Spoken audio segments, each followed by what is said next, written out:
Hollywood itself is a word. The word is interesting because it's a word that comes from a pagan.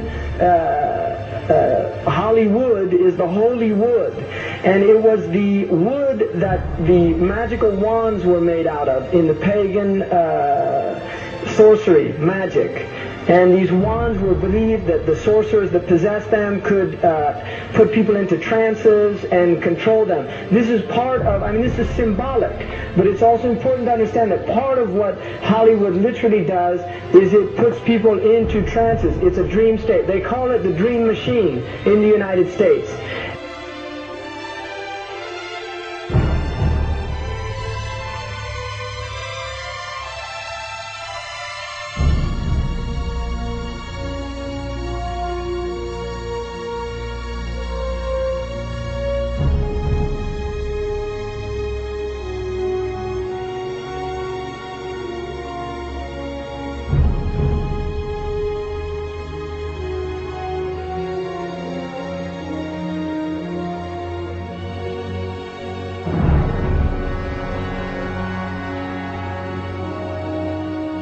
And it creates fantasies for people. It puts people into these sleep. Now, one of the things that's interesting that in the part of what's done in movie theaters, in darkened rooms where people watch television, is literally a trance state that occurs through what's called suspended state of disbelief. You enter into a state, you suspend your disbelief and enter into a state whereby you begin to believe what you internally realize is imagination. It's falsehood. Films are magic. It's just magic. You go and you watch these things and people get caught up in them. People cry during films. All this catharsis that takes place in these things. Many of the films, and this is an important element in the control mechanism, is literally allow people to go and have certain type of catharsis as a purging experience, which Aristotle talks about the necessary element. One of the necessary elements of tragedy is to create this cathartic experience. And this is why a lot of the films, especially also news and things like this is why news is very important in this culture. Everybody watches the news, they have this tragic, cathartic experience of watching the tragedies of others and then feeling safe and complacent in their own experience of this suspended state of illusory well-being. So these are very intricate and sophisticated methods. Now, I think it's dangerous, although there are elements, there's concerted efforts that take place, there's also a lot of people that have similar worldviews that aren't necessarily working together in concerted efforts.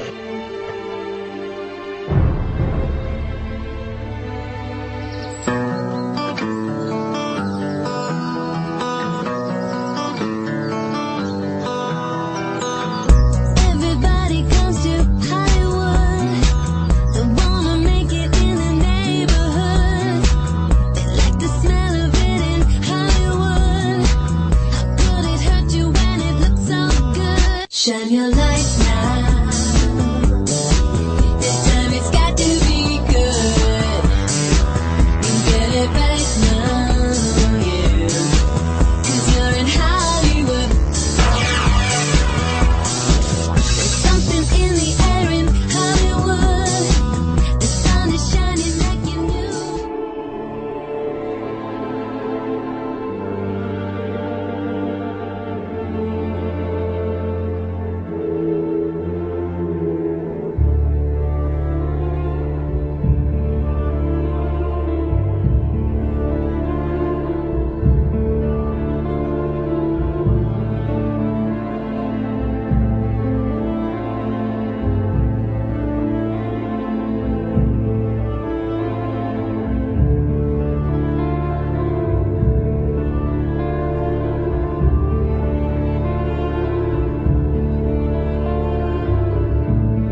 not supposed to be up here. Looking at that? I just wanted to know. Well, you're old enough, I suppose. You should know the story. Okay, here we go. It was 1832. On a night much like this.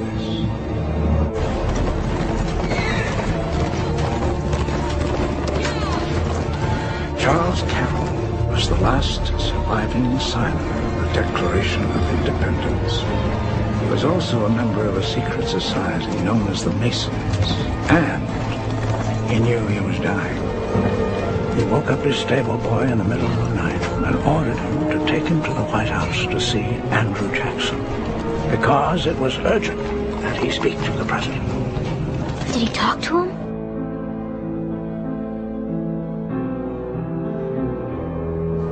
No, he never got the chance. The president wasn't there that night. But Charles Carroll had a secret. So he took into his confidence the one person he could. My grandfather's grandfather, Thomas Gates. What was his secret? A treasure. A treasure beyond all imagining.